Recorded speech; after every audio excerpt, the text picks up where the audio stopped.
ലിസ്റ്റിന് എടുക്കാൻ പോകുന്നത് നമ്മൾ കഴിഞ്ഞ ദിവസം പഠിച്ച മാത്സിന്റെ ചാപ്റ്ററിന്റെ ബാക്കിയായിട്ടുള്ള കാര്യമാണ്.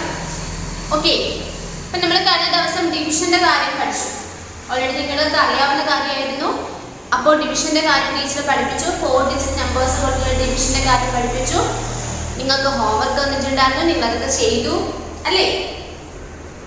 ഇനിയിപ്പോൾ നമുക്ക് പഠിക്കാനായിട്ട് പോകുന്നത് ടീച്ചർ കഴിഞ്ഞ ക്ലാസ്സിൽ പറഞ്ഞായിരുന്നു, division of a number by 10, 100 and 1000 അല്ലേ? 10, 100, 1000 എന്നീ സംഖ്യകൾ കൊണ്ട് ഒരു നമ്പറിനെ ഡിവൈഡ് ചെയ്യുമ്പോൾ അതിന്റെ ആൻസർ കണ്ടുപിടിക്കാനുള്ള ഒരു ട്രിക്ക്, ഒരു എളുപ്പ വഴി എന്ന് വേണമെങ്കിൽ നമുക്ക് പറയാം. ഓക്കെ, അപ്പോ നമുക്കറിയാം 20 എന്ന് പറയുന്ന ഒരു നമ്പറിനെ നമുക്ക് എന്താണ് തിരിച്ചെഴുതുന്നു അല്ലേ? ഇതിനെ ഡിവൈഡ് ചെയ്യുമ്പോൾ നമുക്ക് എങ്ങനെ എഴുതാം? 2 into 10, 2 into 10 എന്നുള്ളതാണ് 20. 14, 4 into 10 ആണ് അല്ലേ? Then 300, 3 into 100 ആണ് അല്ലേ? Then 600, 6 into 100 ആണ് അല്ലേ? അത് നമുക്കൊന്നും ഡൗട്ട് ഇല്ലാത്ത കാര്യങ്ങളാണ് ആണല്ലോ. അപ്പോൾ ഇനി നമ്മൾ ഇവിടെ പറയാൻ പോകുന്നത് എങ്ങനെയാണ് ഈ 100 അല്ലെങ്കിൽ 10 അല്ലെങ്കിൽ 1000s ആയിട്ട് വരുന്ന നമ്പേഴ്സിനെ എങ്ങനെ എളുപ്പം ഡിവൈഡ് ചെയ്യാം എന്നുള്ളതാണ്. നിങ്ങൾ ടെക്സ്റ്റ് ബുക്കിൽ തന്നെ പറഞ്ഞിട്ടുണ്ട് 30 എന്നുള്ളത് നമ്മൾ 10 കൊണ്ട് ഡിവൈഡ് ചെയ്യാൻ പോവുകയാണ്. 30 divided by 10 എന്ന് പറയുമ്പോൾ നമ്മൾ ആ ഒരു കാര്യം ശ്രദ്ധിക്കുക. ഇവിടെ നമ്മൾ 10 കൊണ്ടാണ് ഡിവൈഡ് ചെയ്യാൻ പോകുന്നത്. 10 എന്നുള്ളതിന് എത്ര സീറോ ഉണ്ട്? 10 എന്ന് പറയുന്ന ഈ 2 ഡിജിറ്റ് നമ്പറിന് എത്ര സീറോ ഉണ്ട്? എത്ര സീറോ ഉണ്ട്? ഒരു സീറോ അല്ലേ? അപ്പോൾ നോക്കുക, ഇവിടെ ഒരു സീറോ, ഇവിടെ ഒരു സീറോ. ഈ സീറോ എന്ത് ചെയ്യാൻ മാറ്റാം. എന്നിട്ട് ഈ സീറോയ്ക്ക് മുന്നിലുള്ള ഈ 3 എന്താണ്? 3 എന്ന് പറയുന്നത് ഒരു കോഷ്യന്റും ഈ സീറോ എന്ന് പറയുന്നത് എന്തുമായിരിക്കും? ഇതിന്റെ റിമൈൻഡറും. ഓക്കെ, കോഷ്യന്റ് റിമൈൻഡറും കണ്ടുപിടിക്കുമ്പോൾ 30 30നെ 10 കൊണ്ട് ഡിവൈഡ് ചെയ്യുമ്പോൾ 10 എന്നുള്ളതിന് ഒരു സീറോയാണുള്ളത്. ആ സീറോ ഇവിടെ നിന്ന് മാറ്റാം. ആ സീറോ എന്നുള്ളത് നമ്മുടെ റിമൈൻഡറും പിന്നെയുള്ള 3 എന്ന് പറയുന്നത് കോഷ്യന്റും ആയിരിക്കും. Then അടുത്തത് 17 divided by 10. ഇവിടെ 10 കൊണ്ട് ഡിവൈഡ് ചെയ്യാനാണ് പറഞ്ഞിരിക്കുന്നത്. 10 എന്നുള്ളതിന് എത്ര സീറോ ഉണ്ട്? ഒരു സീറോയേ ഉള്ളൂ അല്ലേ? ഒരു സീറോയാണുള്ളത്. ആ സീറോ ഇവിടെയും ഇവിടെയും മാറ്റാം. അപ്പോൾ അത് കഴിഞ്ഞിട്ടുള്ളത് 7 ആണ്. ഈ 7 എന്ന് പറയുന്നത് ഇവിടുത്തെ കോഷ്യന്റും 0 എന്ന് പറയുന്നത് ഇവിടുത്തെ റിമൈൻഡറും. കണ്ടോ? മനസ്സിലായോ? അടുത്ത 10 കൊണ്ടുള്ളതാണ് കാണിച്ചത്. ഇനി 100 കൊണ്ടുള്ളത് നോക്കിയേ. 100 കൊണ്ടുള്ളത് നിങ്ങൾ ടെക്സ്റ്റ് ബുക്കിൽ പറഞ്ഞിരിക്കുന്നത് 536 എന്നുള്ളതാണ്. ഓക്കെ, ഇതൊരു 3 ഡിജിറ്റ് നമ്പർ. ഇതിനെ നമ്മൾ 100 കൊണ്ട് ഡിവൈഡ് ചെയ്യണം ആണല്ലോ. 100 എന്ന് പറയുന്നതിന് എത്ര സീറോസ് ഉണ്ട്? എത്ര സീറോസ് ഉണ്ട്? 2 സീറോസ് അല്ലേ? 1 2 സീറോസ്. അപ്പൊ ഈ 2 സീറോസും ഇവിടെ നിന്നുള്ള ഈ 2 എന്ത് ചെയ്യാം? ഇവിടെ 1ന്റെ പ്ലേസും 10ന്റെ പ്ലേസും സീറോസ് ആണ്. ഇവിടുത്തെ 1ന്റെ പ്ലേസ് 6ഉം 10ന്റെ പ്ലേസ് 3ഉം ആണ്. ഇവിടെ 2 സീറോ, ആ 2 സീറോ 10 മാറ്റി. ഇനി ഇങ്ങോട്ട് 5 അല്ലേ? അപ്പൊ ഇവിടെ ഈ 5 എന്ന് പറയുന്നത് ഇതിന്റെ കോഷ്യന്റ് ആയിരിക്കും. പിന്നുള്ള ഈ 36 എന്ന് പറഞ്ഞാൽ ഇതിന്റെ റിമൈൻഡറും കണ്ടോ? ഇതൊക്കെ എളുപ്പ വഴിയാണ്. അടുത്തൊരു ക്വസ്റ്റ്യൻ പറയുകയാണെങ്കിൽ 222 ഓക്കെ ഡിവൈഡഡ് ബൈ 100. ഓക്കെ, ഇത് നോക്കുക. 100 കൊണ്ടാണ് ഡിവൈഡ് ചെയ്യുന്നത്. 100ന് 2 സീറോസ് ആണ്, 2 സീറോസ് ആണ് ഉള്ളത്. 1ന്റെ പ്ലേസും 10ന്റെ പ്ലേസും സീറോസ് ആണ്. അപ്പൊ നമ്മൾ ഇവിടെ നോക്കുക, ഇവിടെ 1ന്റെയും 10ന്റെയും പ്ലേസ് ഇത് മാറ്റാം. പിന്നെ ഇങ്ങോട്ടുള്ള 2 ആണ്. ഈ 2 എന്ന് പറയുന്നത് ഇവിടുത്തെ കോഷ്യന്റും ഈ 22 എന്ന് പറയുന്നത് ഇവിടുത്തെ റിമൈൻഡറും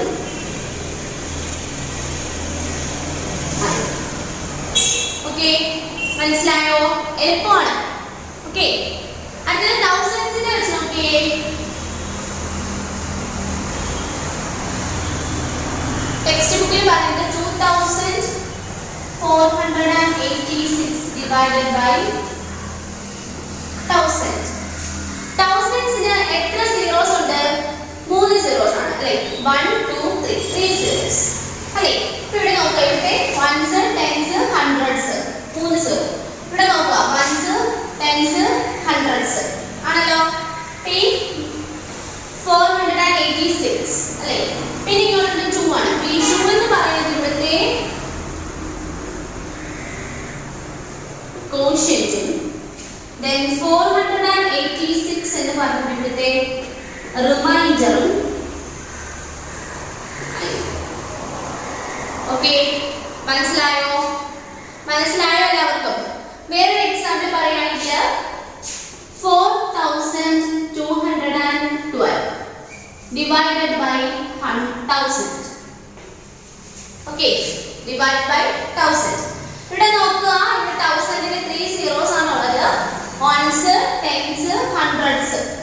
ഇവിടെ ഈ വൺസ് ടെൻസ് ഹൺഡ്രഡ്സ് ഇത് 3.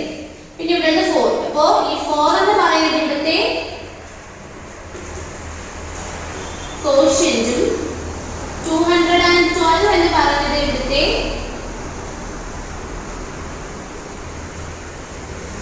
റിമൈൻഡറും ആവും.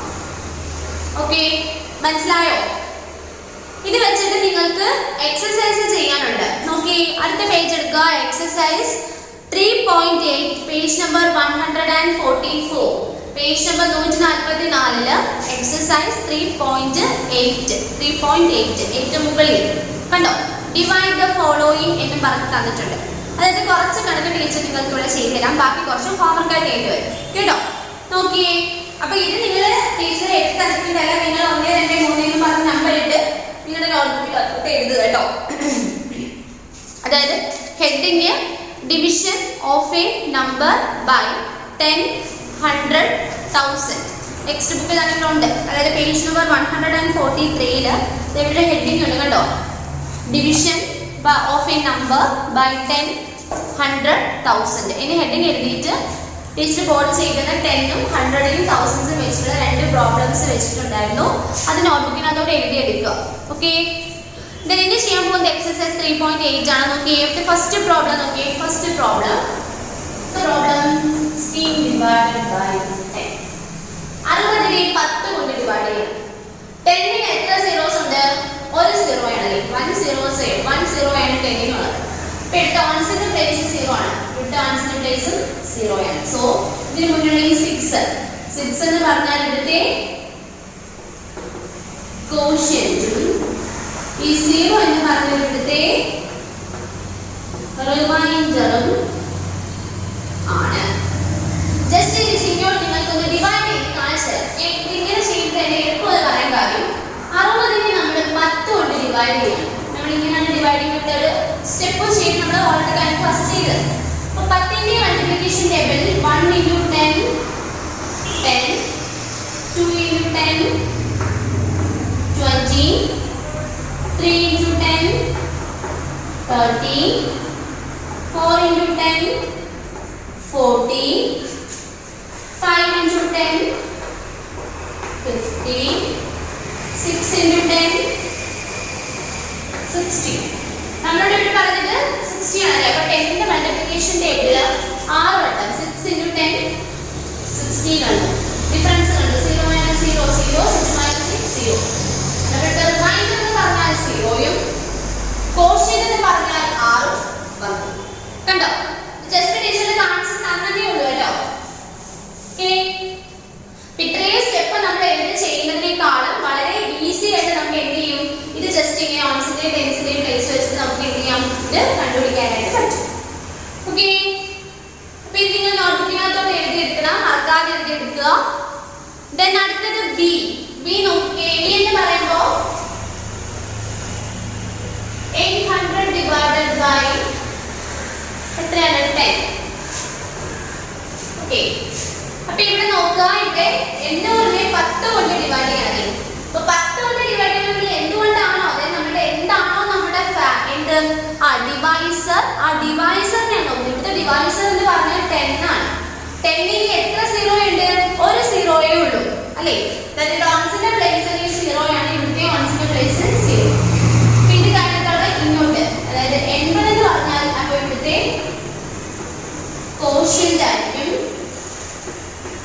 then is 0. Okay, 0 എന്ന് പറഞ്ഞിട്ട്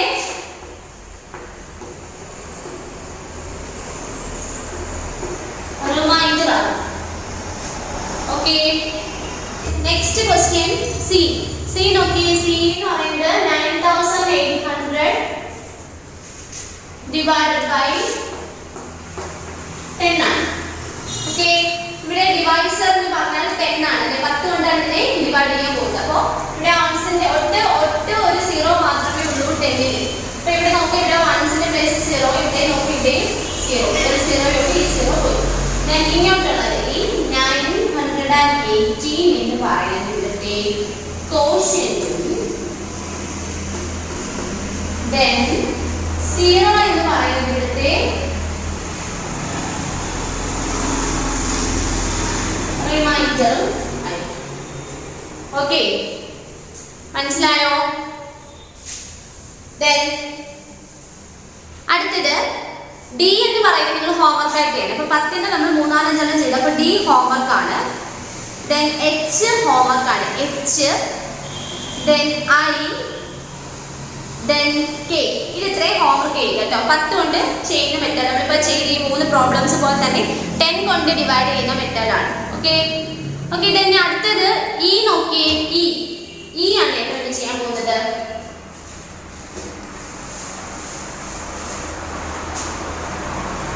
E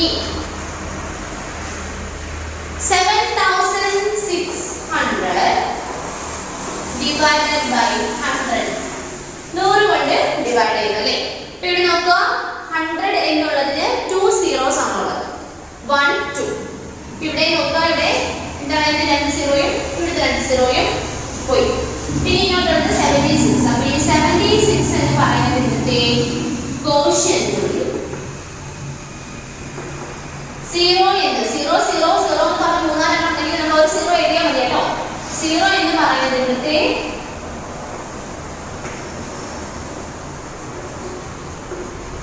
റിമൈൻഡർ ആയിരിക്കും. ഓക്കെ, മനസ്സിലായോ? എഴുതിയിരിക്കണേ. അടുത്ത രീതി എഫ്. എഫ് നോക്കിയേ, എഫ്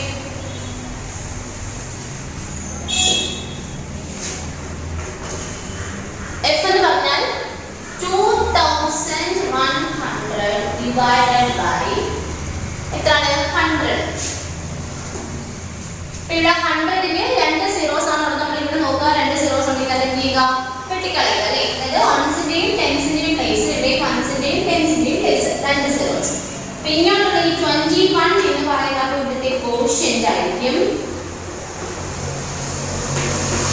ഈ 0 0 അതായത് ഒരു 0 എന്ന് പറഞ്ഞാൽ ഇവിടുത്തെ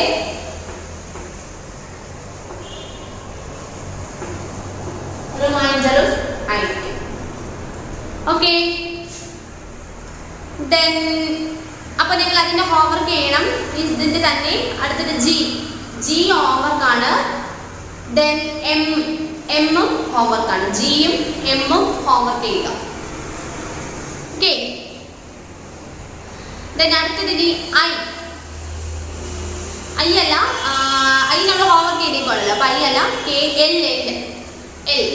എൽ നോക്കിയേ, 1000 ആണ് ഡിവൈസ് ആയിട്ട് വരുന്നത്. Okay, L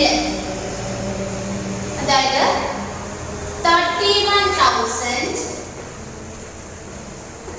divided by 1000. 1000 എത്ര സീറോസ് ഉണ്ട്? 3 സീറോസ് അല്ലേ? Ones, tens, hundreds.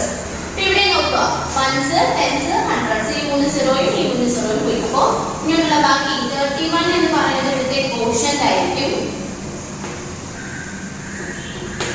0 0 എന്ന് പറഞ്ഞാൽ ഒരു 0. അപ്പോൾ ആ 0 എന്ന് പറഞ്ഞത് ഇവിടുത്തെ റിമൈൻഡറും ആയിരിക്കും.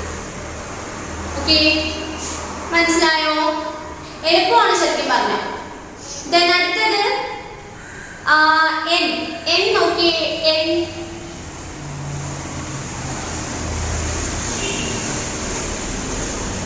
എന്ന് പറഞ്ഞാൽ 79,000 divided by 5,000. അപ്പോൾ നോക്കുക, തൗസൻഡ്സിന് 3 സീറോസ് ആണുള്ളത് അല്ലേ? Ones, tens, hundreds, 3 zero. ഇവിടെ എഴുതുക വൺസ്, ടെൻസ്, ഹൺഡ്രഡ്സ്. ബാക്കിയുള്ള 79. ഈ 79 എന്നുള്ളത് കിട്ടി കോഷ്യന്റും 0 0 0 എന്ന് പറഞ്ഞിട്ട് റിമൈൻഡറും ആയിരിക്കും. ഓക്കെ, മനസ്സിലായോ? ഇത് എളുപ്പമാണ്. ഇങ്ങനെ 0 0 വെച്ചിട്ട് ചെയ്യുന്നതുകൊണ്ട് വളരെ എളുപ്പമാണ്. പിന്നെ അടുത്ത O എന്നുള്ളത് ഹോംവർക്ക് ആയിട്ട് ചെയ്യുക കേട്ടോ. O എന്നുള്ളത് ഹോംവർക്ക് ആയിട്ട് ചെയ്യുക.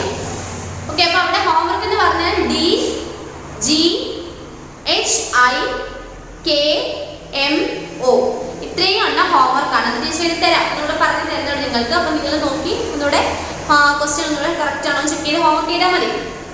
ഇനി എക്സസൈസ് 3.8 തൊട്ട് താഴെ നോക്കിയേ.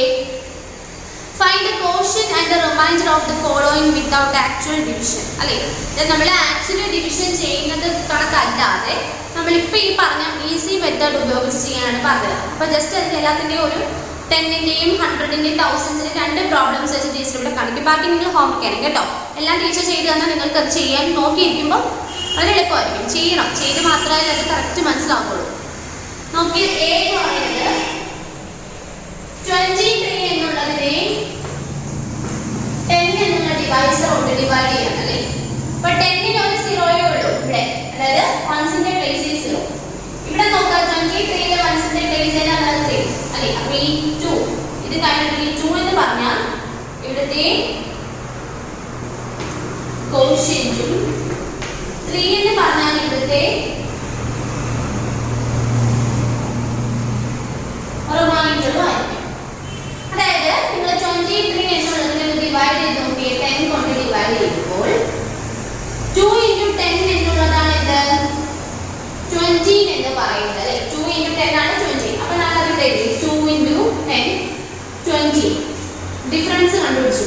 3-ന് 0 കുറച്ചു 3, നെഗറ്റീവ് പോകുമ്പോൾ 0. അപ്പോൾ കണ്ടോ, 2 എന്ന് പറയുന്നത് കോഷ്യന്റും 3 എന്ന് പറയുന്നത് റിമൈൻഡറും ആയിട്ട് വന്നു. കണ്ടോ? ഓക്കെ, നെക്സ്റ്റ് B ആണ്. B നോക്കിയേ, ഇതൊക്കെ എഴുതി എടുക്കണേ. ഇതൊക്കെ ഞാൻ മാർക്കാണെങ്കിൽ നിങ്ങൾ എഴുതി എടുത്ത് പോണേ നോക്കില്ല. B 428 divided by 10. 428-നെ 10 എന്നുള്ള ഡിവൈസർ കൊണ്ട് ഡിവൈഡ് ചെയ്യും. അപ്പൊ നമ്മളിവിടെ 10-ന് ഒരു 0 ആണുള്ളത്. അപ്പൊ ഇവിടെ നോക്കുക, വൺസിന്റെ പ്ലേസ് 0. ഇവിടെ നോക്കുക, ഇവിടെ വൺസിന്റെ പ്ലേസ് 8. ഓക്കെ, അപ്പൊ അത് കഴിഞ്ഞിട്ടുള്ള ഇങ്ങോട്ടുള്ള ഈ 42 എന്ന് പറയുന്നത് ഇവിടുത്തെ കോഷ്യന്റും ഈ 8 എന്നുള്ളത് ഇവിടുത്തെ റിമൈൻഡർ. ജസ്റ്റ് ചെയ്യുമ്പോൾ പറയാം, 428 എന്നുള്ളതിനെ 10 കൊണ്ട് ഡിവൈഡ് ചെയ്യാം. 10-ന്റെ മൾട്ടിപ്ലിക്കേഷൻ ടേബിളിൽ 4 × 10 ആണ് 40. അപ്പോൾ നമ്മൾ ഇവിടെ എഴുതി 4 × 10 40 എന്ന് എഴുതി. ഡിഫറൻസ് കണ്ടുപിടിക്കാം. 2-ൽ നിന്ന് 0 മൈനസ് ചെയ്യുമ്പോൾ 2, 4-ൽ നിന്ന് 4 പോകുമ്പോൾ 0. then അടുത്ത് ഇവിടെ എന്താണ് 8 താഴോട്ട് ഇറക്കി അല്ലേ? ആണല്ലോ, സംശയമൊന്നുമില്ലേ? അപ്പോൾ ഇവിടെ 28. 2 × 10 എന്ന് പറഞ്ഞാൽ 20. 3 × 10 എന്ന് പറഞ്ഞാൽ 30. അപ്പോൾ ഇവിടെ 28 ആണ്. 30 എന്ന് പറഞ്ഞാൽ 28-നെക്കാളും വലുതാണ്. അപ്പോൾ തൊട്ട് അതിന് മുന്നേ ഉള്ള നോക്കുക, 2 നോക്കുക. 2 × 10 എന്താണ് 20. ഡിഫറൻസ് കണ്ടുപിടിക്കുക. 8-ൽ നിന്ന് 0 പോകുമ്പോൾ 8. ഇവിടെ 0. അപ്പോൾ ഇത്രയും വെച്ച് നിർത്താം അല്ലേ? അപ്പോൾ എന്താണ് 42 എന്ന് പറയുന്നത് ഇവിടുത്തെ കോഷ്യന്റും 8 എന്ന് പറയുന്നത് റിമൈൻഡറുമായിട്ട് വന്നു. കണ്ടോ, മനസ്സിലായോ? അപ്പോ അടുത്തത് നോക്കിയേ, C. ഇനി അടുത്തത് C ആണ്. ഇതൊക്കെ എഴുതി എടുക്കണേ ഇതൊക്കെ. ഞാൻ 2 zeros ആണുള്ളത് അല്ലേ? ഇത് വൺസ് ടെൻസ്. ഇവിടെ എഴുതി നോക്കുക, വൺസ് ടെൻസ്. പിന്നെ 3 അല്ലേ? അതായത് 3 ഇങ്ങോട്ട് കഴിഞ്ഞിട്ടുള്ള ഇങ്ങോട്ടുള്ള 3 എന്ന് പറഞ്ഞിട്ട് കോഷ്യന്റും 45 എന്നുള്ളത് റിമൈൻഡർ. കണ്ടോ? അതായത് 345നെ 100 കൊണ്ട് ഡിവൈഡ് ചെയ്യാൻ പോവാണ്. ഓക്കെ, നമുക്കറിയാം 3 into 100 ആണ് 300. അപ്പോൾ അത് നമുക്ക് ഇവിടെ എഴുതാം 3 into 100 300 ആണല്ലോ. രണ്ടും കൂടെ തമ്മിൽ മൈനസ് ചെയ്യാം. മൈനസ് ചെയ്യുമ്പോൾ 5 ന് 0.5, 4 ന് 0.4, 3 ന് പോകുമ്പോൾ 0. സോ നോക്കി 3 എന്നുള്ളത് കോഷ്യന്റും 45 എന്നുള്ളത് റിമൈൻഡറുമായിട്ട് വന്നു. കണ്ടോ? ദെൻ അടുത്തത് ഡി ഹോംവർക്ക് ആണ് കേട്ടോ. ഡി എന്നുള്ളത് ഹോംവർക്ക് 10 കൊണ്ട് ചെയ്യുന്ന ഡി ഹോംവർക്ക്. ദെൻ അടുത്തത് ഇ ആണ്. ഇ 158നെ 100 കൊണ്ട് ഡിവൈഡ് ചെയ്യും. അപ്പോൾ 100ന് 2 സീറോസ് ആണ് നോക്കിയിട്ട് നോക്കുക. 1s 10s. ഇവിടെ നോക്കുക 1s 10s ആണല്ലോ. അപ്പോൾ 58 ഇങ്ങോട്ടുള്ള 1 എന്ന് പറയുന്നത് കോഷ്യന്റും 58 എന്നുള്ളത് ഇവിടുത്തെ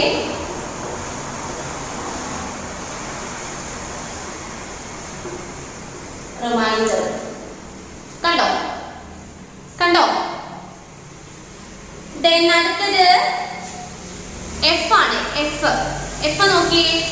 ഇപ്പോൾ 10 ചെയ്തു, 100 ചെയ്തു, 1000 ആണ് ചെയ്യാൻ പോകുന്നത്. ക്വസ്റ്റ്യൻ എഫ്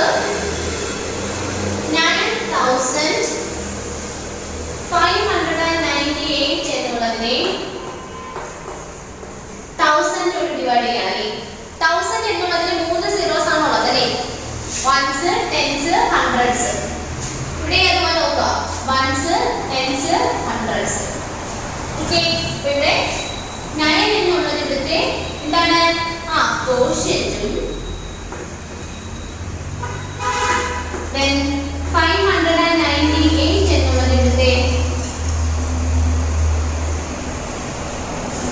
റിമൈൻഡറും ആയി. ഓക്കെ, എളുപ്പമാണ് ഇത് ചെയ്യാനായിട്ട്. 2-3 വട്ടം ഒന്ന് ചെയ്താൽ നിങ്ങൾക്ക് സ്വന്തമായിട്ട് ചെയ്യാവുന്നേ ഉള്ളൂ. ഇത് എളുപ്പമാണ്. then അടുത്തത് ജി ഹോംവർക്ക് ആണ്. ജി എന്നുള്ളത് ഹോംവർക്ക് ആണ്. എച്ച് ഹോംവർക്ക് ആണ്. ഐ ഹോംവർക്ക് ആണ്. ജെ ഹോംവർക്ക് ആണ്. അടുത്തത് ഇനി പറയാൻ പോകുന്നത് കെ ആണ്. Okay, 1245 divided by 1000. ഓക്കെ, ഇവിടെ 1s 10s 100s 3 സീറോസ്. ഇനി 1s 10s 100s ഇവിടെ. അപ്പോൾ ഇത് ഈ 1 എന്ന് പറഞ്ഞത് ഇവിടുത്തെ കോഷ്യന്റും 245 എന്നുള്ളത് ഇവിടുത്തെ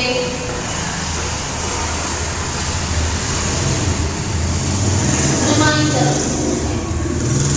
ഓക്കെ, ഇതിനകത്ത് എൽ എന്ന് പറഞ്ഞാൽ അത് ഹോംവർക്ക് ആണ്.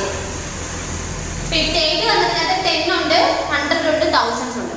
ഇത് മോഡൽ തന്നെയാണ് നിങ്ങൾക്കുള്ള ഹോംവർക്ക് ആയിട്ട്. നിങ്ങൾ സ്വന്തമായിട്ട് എത്ര നിങ്ങൾ ചെയ്യാൻ പറ്റും അത്രയും നിങ്ങൾ സ്വന്തമായിട്ട് ചെയ്യാം. ഓക്കെ, ഇത്രയും മനസ്സിലായോ? ഡിവിഷൻ ഓഫ് 10, 100, 1000s അല്ലേ? 10, 100, 1000 തുടങ്ങിയ ഡിവൈസേഴ്സ് കൊണ്ട് നമ്മൾ ഓരോ സംഖ്യയും 4 നമ്പർ വെച്ചിട്ടുള്ള 4 ഡിജിറ്റ് നമ്പേഴ്സ് വെച്ചിട്ടുള്ളവയെ ഡിവൈഡ് ചെയ്യുന്ന കാര്യമാണ് പഠിച്ചത്. ഓക്കെ,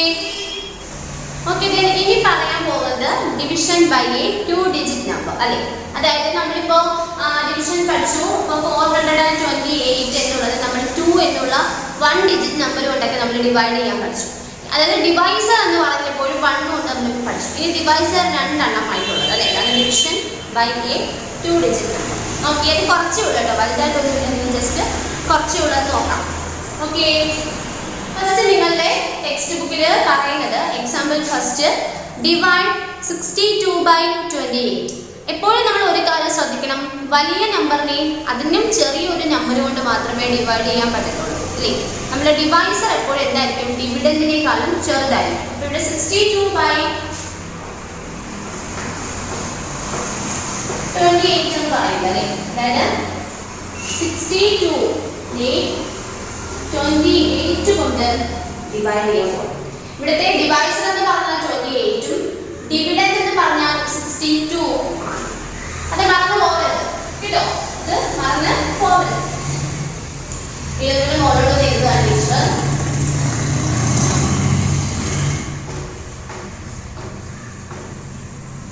ഓക്കെ, അപ്പൊ നമ്മള് 2ന്റെ മൾട്ടിപ്ലിക്കേഷൻ ടേബിൾ, 3ന്റെ മൾട്ടിപ്ലിക്കേഷൻ ടേബിൾ, 4ന്റെ മൾട്ടിപ്ലിക്കേഷൻ ടേബിൾ, അങ്ങനെ 12 വരെ നമ്മൾക്ക് ഏകദേശം നന്നായിട്ട് അറിയാം അല്ലേ. അപ്പൊ ഇവിടെ പറഞ്ഞിരിക്കുന്നത് 28 ആണ്. 28ന്റെ മൾട്ടിപ്ലിക്കേഷൻ ടേബിൾ ഒന്നും കാണാതെ പഠിച്ചിട്ടുണ്ടാവില്ല അല്ലയോ. അപ്പൊ നമ്മൾ എന്ത് ചെയ്യുക, 28 നമ്മള് ഗുണിച്ചാൽ നോക്കുക. എങ്ങനെയാണെന്ന് വെച്ചാൽ 28നെ ആദ്യം 28 into 1 എന്ന് പറഞ്ഞാൽ നമുക്കറിയാം സെയിം ആൻസർ തന്നെയായിരിക്കും. അപ്പൊ അതെന്താ ചെയ്തുകൊണ്ട് കാര്യമില്ല. ഇനി നമ്മൾ എന്ത് ചെയ്യുക, ഈ 28നെ 2 കൊണ്ട് മൾട്ടിപ്ലൈ ചെയ്യും. 28 into 2 ആണ്. ഓക്കെ, സോ ഇനി എന്ത് ചെയ്യുക, ഇതൊക്കെ നിങ്ങൾക്ക് മൾട്ടിപ്ലൈ ചെയ്യാൻ അറിയാം അല്ലേ. അപ്പൊ 28നെ 2 കൊണ്ട് ആദ്യം ഒന്ന് ചെയ്ത് നോക്കുക. പിന്നെ 28 into 2 നമുക്ക് കിട്ടിയില്ലെങ്കിൽ 28നെ 3 കൊണ്ട് ചെയ്ത് നോക്കുക. പിന്നെ 4, 5 അങ്ങനെ. അപ്പൊ ആ നമ്മൾ 28 എന്താണ് അതിലേക്ക് ചെയ്യാം, 1 കഴിഞ്ഞിട്ടുള്ള പിന്നത്തുള്ള ചെറിയ നമ്പർ ആയിട്ട് 2 കൊണ്ട് മൾട്ടിപ്ലൈ ചെയ്യാം. 2 into 8 എത്രയാണ്, 60. സോ 6 ന്റെ 1 ഉള്ളതിനോട് മാറ്റി. 2 into 2, 2 2s are 4 അല്ലേ. then 4 plus 1, 4 plus 1 5.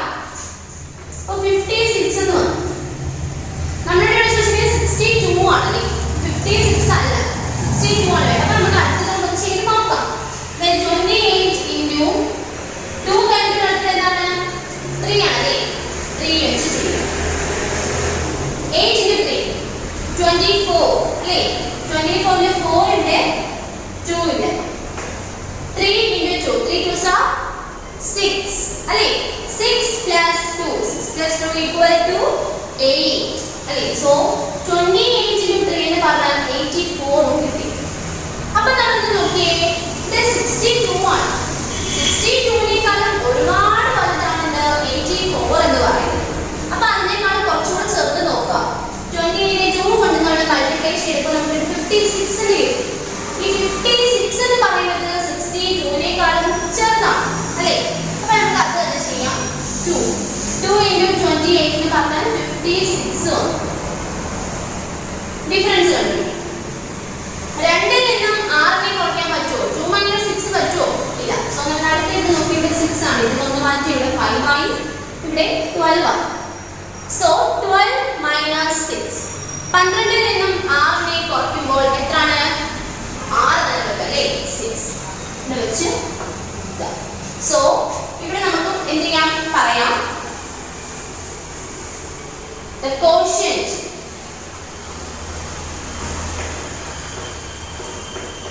എന്ന് പറഞ്ഞാൽ കണ്ടേ 2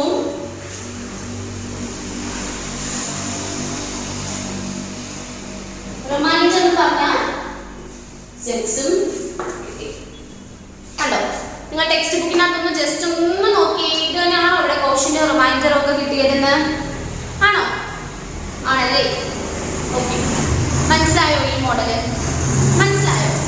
അങ്ങനെയാണെങ്കിൽ നിങ്ങൾ ജസ്റ്റ് പേജ് നമ്പർ 146 എടുത്തേ, പേജ് നമ്പർ 146 എടുത്തേന്ന്. അവിടെ ഏറ്റവും മുകളിൽ എക്സസൈസ് 3.9, എക്സസൈസ് 3.9 കണ്ടോ? കണ്ടോ? അതൊന്ന് നോക്കിയേ. Divide and check your answer എന്നും പറഞ്ഞിട്ടുണ്ട്. അപ്പം അതിന് മുന്നേ നിങ്ങൾ ഇത് എന്ത് ചെയ്യുക, നിങ്ങളുടെ നോട്ട്ബുക്കിനകത്തോട്ട് എഴുതുക. ഹെഡിങ് ടീച്ചർ പറഞ്ഞതുപോലെ തന്നെ division by a 2 digit number, അതാണ്ട് ഇത് എഴുതുക. അതാണ്ട് ഇത് എഴുതി ടെക്സ്റ്റ് ബുക്കിലുള്ളതാണ്. ഡിവിഷൻ ബൈ എ 2 ഡിജിറ്റ് നമ്പറിന് ഹെഡിങ് എഴുതിയിട്ട് ഫസ്റ്റ് ഒന്നെന്ന് പറഞ്ഞ ക്വസ്റ്റ്യൻ ഇട്ട് ഇത് നിങ്ങൾ നിങ്ങളുടെ നോട്ട്ബുക്കിനകത്തോട്ട് എഴുതാം. എഴുതുമ്പോൾ ഇവിടെ ടീച്ചർ മൾട്ടിപ്ലൈ ചെയ്തതുപോലെ 28നെ 2 കൊണ്ട് 3 കൊണ്ടൊക്കെ ചെയ്ത് കാണിക്കുക എന്നൊക്കെ വേണം കേട്ടോ. ജസ്റ്റ് എഴുതി കാണാതെ കോപ്പി എഴുതി വെക്കല്ലേ. അപ്പോൾ അവിടെ എക്സസൈസ് 3.9 ഫസ്റ്റ് ക്വസ്റ്റ്യൻ നോക്കിയേ. A 92/12. ഓക്കെ, അപ്പോൾ നമ്മൾ ഇവിടെ ചെയ്യാം. 92 എന്നുള്ളതിനെ 12 എന്നുള്ള ഡിവൈസർ കൊണ്ട് ഡിവൈഡ് ചെയ്യാൻ പോവുകയാണ്. 12 into ആദ്യം ചെയ്യുക 2 കൊണ്ട് കൊടുക്കുക അല്ലേ. 2 2 2s are 4. 2 into 1 2, 24 ആണ്. അപ്പോൾ പറ്റില്ല, 92 അല്ലേ. സോ 12 into 3 നോക്കുക. 3 into 2, 3 2s are 6. 3 into 1 3 36 അതും പഠിച്ചില്ല അല്ലേ അത് ഓർമ്മയില്ല then അടുത്തത് 12 into 6 നോക്കി 6 into 2 6 2s are 12 ആണല്ലേ 12 എഴുതി ഇവിടെ 1 6 ones are 6 6 plus 1 7 17 2 അത് ഓർമ്മയില്ല then 12 into 7 7 2s are 14 1 4 then 1 immediately then 7 into 1 7 plus 1 8 84 then 12 into 8 okay 12 into 8 എത്രയാണ് 8 into 2 8 2s are 16 അല്ലേ then 1 immediately 8 into 1 8 plus 1 9 96 ഇവിടെ പറഞ്ഞ 92 അല്ലേ 96 നെക്കാളും ചെറുതാണ് 92 അപ്പോൾ നമ്മൾ ഇത് നോക്കാൻ പറ്റില്ല സോ ഇത് എഴുതാം 7 into 12 എത്രയാണ് 84 ഡിഫറൻസ് കണ്ടുപിടിക്കാം 2 ൽ നിന്ന് 4 കുറയ്ക്കാൻ പറ്റത്തില്ല സോ അടുത്ത പ്ലേസിൽ ഇവിടെ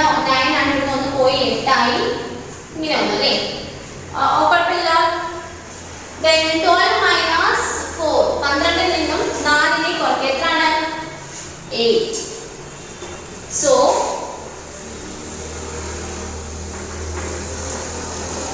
quotient എന്ന് പറഞ്ഞാൽ 7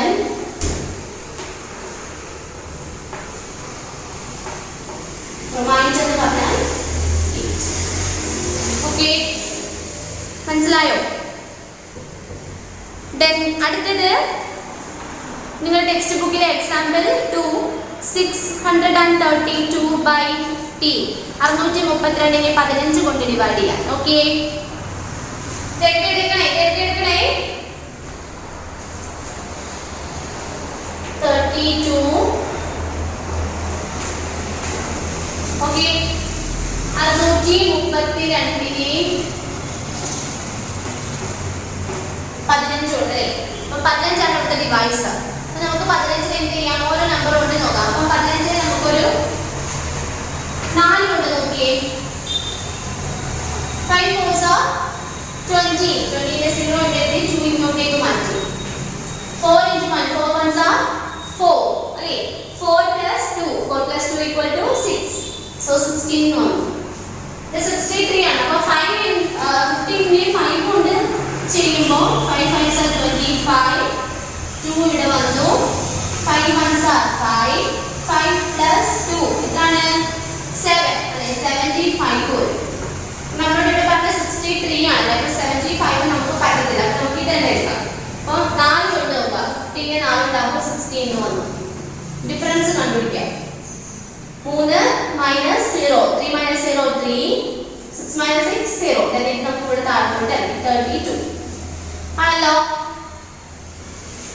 ഇനി നമുക്ക് 15ന്റെ 30 വെച്ച് 15 into 2 നോക്കിയേ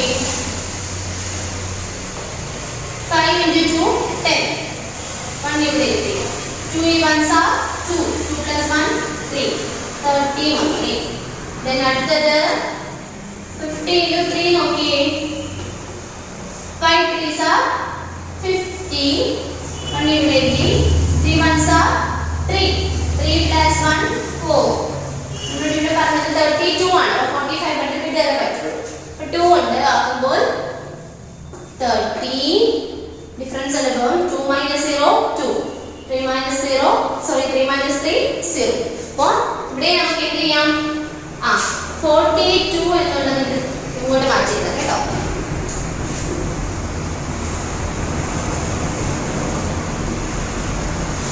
എന്ന് പറഞ്ഞ ഇവിടുത്തെ ക്വോഷ്യന്റും 2 എന്നുള്ളതിന്റെ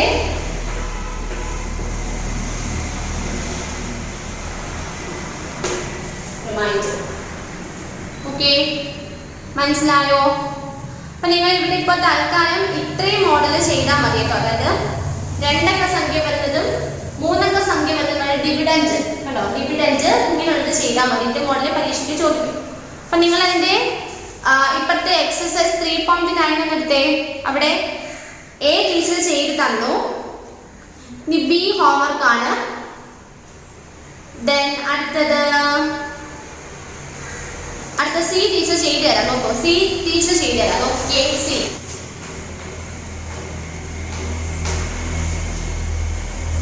247 22 കൊണ്ട് ഡിവൈഡ് ചെയ്യാം.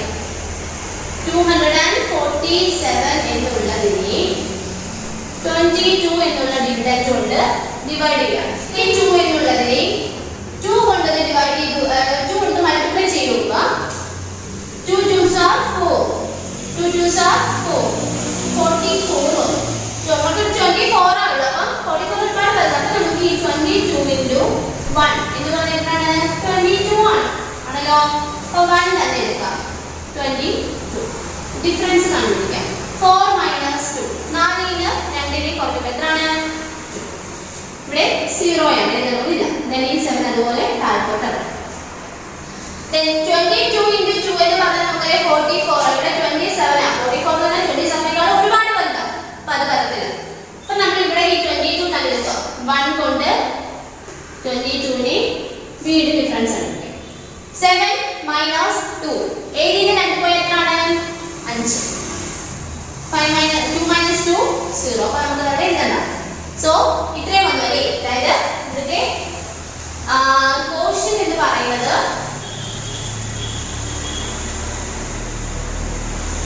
11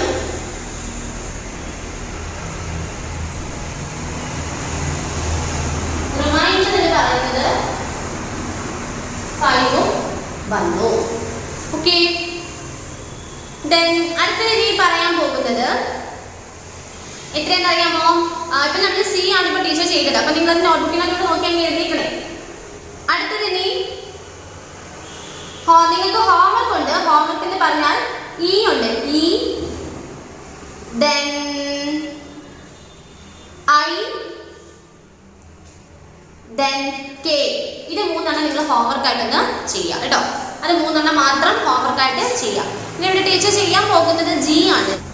അതായത് 7399 എന്നുള്ളതിനെ 15 കൊണ്ട് ഡിവൈഡ് ചെയ്യാം. 2 ആണ്.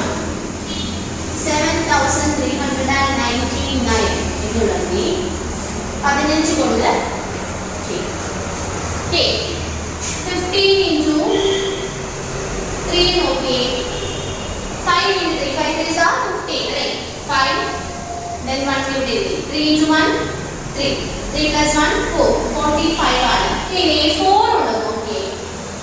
4 കൊണ്ട് മൾട്ടിപ്ലൈ ചെയ്യുമ്പോൾ 5 4s are 20. 20നെ 0 കൊണ്ട് എഴുതി 2 ഇങ്ങോട്ടേക്ക് മാറ്റണം. 4 1s are 4. 4 plus 2. 4 plus 2 എത്രയാണ്? 6. അപ്പോൾ അത് വെച്ചല്ലേ 73നെക്കാളും ചെറുതാണ്. അപ്പോൾ നമുക്ക് 4 കൊണ്ട് ഇവിടെ ഡിഫറൻസ് കണ്ടുപിടിച്ചു.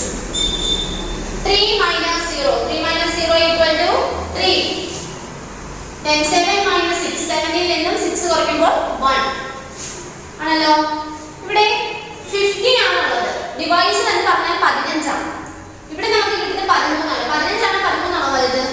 15 ആണ് അല്ലേ? അപ്പോൾ നമുക്ക് 15നെയും 13 കൊണ്ട് ചെയ്യാൻ പറ്റത്തില്ല. നമ്മൾ എപ്പോഴും പറഞ്ഞിട്ടുണ്ട് എപ്പോഴും ഡിവിഡൻഡ് വലുതായിരിക്കും അല്ലേ? ഡിവിഡൻസ് എന്ന് പറഞ്ഞാൽ ഇവിടെ ഉള്ളത് വലുതായിരിക്കും. ഇവിടെ 13 ആണുള്ളത്. 13 എന്ന് പറഞ്ഞാൽ 15നെക്കാളും ചെറുതാണ്. അപ്പോൾ നമ്മൾ ഇവിടെ എന്ത് ചെയ്യുക? ഇവിടെ എഴുതുന്ന പോലെ താഴത്തോട്ട് 9 എഴുതി. ഓക്കെ. അത്രയും മനസ്സിലായോ? ഡൗട്ട് ഒന്നും ഇല്ലേ? then അടുത്തത് പറയാൻ പോകുന്നത് നോക്കിയേ. ഇനി നമുക്ക് ഈ 15നെ എത്ര കൊണ്ട് ഗുണിക്കുമ്പോഴാണ് ഇതുമായിട്ട് വരുന്നത് നോക്കാം. 50 എന്നുള്ളതിനെ നമ്മൾ 50 എന്നുള്ളതിന് നമ്മൾ ഒരു 8 കൊണ്ട് നോക്കിയേ. 8 into 5. 8 5s are 40. 8 into 1. 8 1s are 8. 8 plus 4 എത്രയാണ്? 12 അല്ലേ? 120 വന്നു. ഇപ്പോൾ ഇവിടെ 139 ആണ്. അത് പെട്ടെന്ന് നോക്കാം. 50 into 9. 5 into 9. 5 9s are 45. 4. 9 into 1. 9 1s are 9. 9 plus 4 എത്രയാണ്? 30 അല്ലേ? 135 അല്ലേ? ഇനി നമുക്ക് അടുത്തത് 10 കൊണ്ടാണ്. 10 എന്ന് പറഞ്ഞാൽ എത്രയാണ്? 135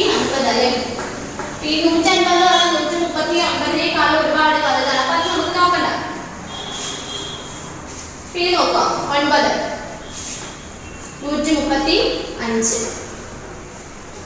ഡിഫറൻസ് കണ്ടുപിടിക്കാം. 9 നിന്നും 5 കുറയ്ക്കാം. എത്രയാണ്? 9 - 5 4. 3 - 3 0, 1 - 1 0. then ഈ 9 അതുപോലെ ആണല്ലോ. സംശയമൊന്നുമില്ലല്ലോ. ഇനി നമുക്ക് എന്ത് ചെയ്യാം? 15 ഇതിനകത്ത് 49 എങ്ങനെ ചെയ്യാമെന്ന് നോക്കാം. 3 നോക്കിക്കേ. 5 3s are 50. 1 ഇങ്ങോട്ട് എഴുതി. 3 1s are 3. 3 plus 1 4. 45 വന്നേ. അത്രേ പഠിച്ചു. അപ്പം 3 കൊണ്ട് 45 ഡിഫറൻസ് കണ്ടുപിടിക്കാം. 9 നിന്നും 5 പോകുന്നു. 9 - 5 4. 4 - 4 0. സോ ഇത്രയും നമുക്ക് ചെയ്ത് ഇടാം. സോ ക്വസ്റ്റ്യൻ എന്ന് പറഞ്ഞാൽ 493 ഉം റിമൈൻഡർ എന്ന് പറഞ്ഞാൽ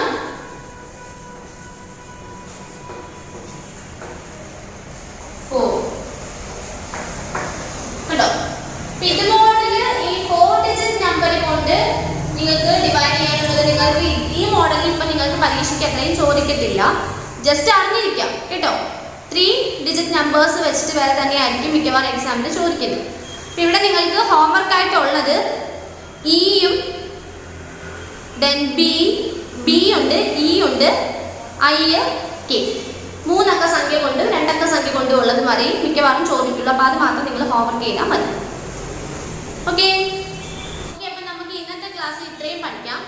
ബാക്കി നമുക്ക് എന്ത് ചെയ്യാം? അടുത്ത ക്ലാസ് പഠിക്കാം.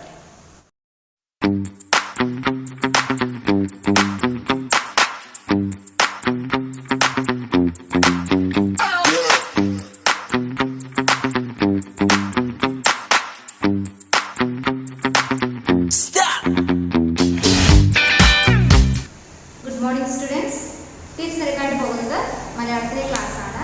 ഇനി നമുക്ക് നെക്സ്റ്റ് പഠിക്കാനുള്ളത് എന്താണ്? ഒരു കവിതയാണ്. അത് നമ്മൾ സ്കിപ്പ് ചെയ്ത് പോകണം കേട്ടോ. ഇമ്പോർട്ടൻ്റ് അല്ലാത്ത പോർഷൻസ് നമ്മൾ സ്കിപ്പ് ചെയ്തുകൊണ്ട് നമ്മൾ ഇമ്പോർട്ടൻ്റ് ആയിട്ടുള്ള പോർഷൻസ് മാത്രമേ നമ്മൾ ഉൾപ്പെടുന്നുള്ളൂ കേട്ടോ. അപ്പോൾ ചെയ്യാനുള്ള പാഠം നമ്മൾ സ്കിപ്പ് ചെയ്ത് പോവുകയാണ്. നെക്സ്റ്റ് ചാപ്റ്റർ എന്ന് പറയുന്നത് ചാപ്റ്റർ 9, അതായത് പ്രകൃതിയുടെ വരദാനങ്ങൾ. ചാപ്റ്ററിന്റെ പേരെന്താണ്? ചാപ്റ്റർ 9 പ്രകൃതിയുടെ വരദാനങ്ങൾ. ഓക്കെ. അപ്പൊ നമുക്ക് സ്റ്റാർട്ട് ചെയ്യാം. ഓക്കെ. പ്രകൃതിയുടെ വരദാനങ്ങൾ എന്നാണ് പാഠത്തിന്റെ പേര്. അപ്പൊ എല്ലാവരും പേജ് നമ്പർ 14 എടുത്തേ. ഓക്കെ. എല്ലാ മാസത്തിലെയും 2ാം ശനിയാഴ്ച രാഘവൻ സാറും കുട്ടികളും ചേർന്ന് ഒരു സഹപാഠിയുടെ വീട്ടിൽ ഗൃഹസന്ദർശനം പതിവാണ് കേട്ടോ. അപ്പൊ നമ്മള് കഥ എന്താണെന്ന് പറയാനായിട്ട് പോവുകയാണ്. അതായത് എല്ലാ മാസത്തിലെയും എന്താണ് 2ാം ശനിയാഴ്ച രാഘവൻ സാറും എന്താണ് അദ്ദേഹത്തിന്റെ കുറച്ച് കുട്ടികൾ ഇല്ലേ, അദ്ദേഹം പഠിപ്പിക്കുന്ന കുറച്ച് കുട്ടികളും ചേർന്ന് എന്ത് ചെയ്യും? ഓരോ കുട്ടികളുടെ വീട് സന്ദർശിക്കാറുണ്ട് കേട്ടോ. അപ്പൊ ഓരോ ശനിയാഴ്ച എന്താണ് അവരുടെ ക്ലാസ്സിലെ ഓരോ കുട്ടികളുടെയും വീട് അവര് സന്ദർശിക്കാറുണ്ട്. ആരാണ് അങ്ങനെ സന്ദർശിക്കുന്നത്? രാഘവൻ സാറും സഹപാഠികളും കേട്ടോ. അപ്പൊ എന്താണ് എല്ലാ മാസത്തിലെയും 2ാം ശനിയാഴ്ച രാഘവൻ സാറും കുട്ടികളും ചേർന്ന് ഒരു സഹപാഠിയുടെ വീട്ടിൽ ഗൃഹസന്ദർശനം പതിവാണ്.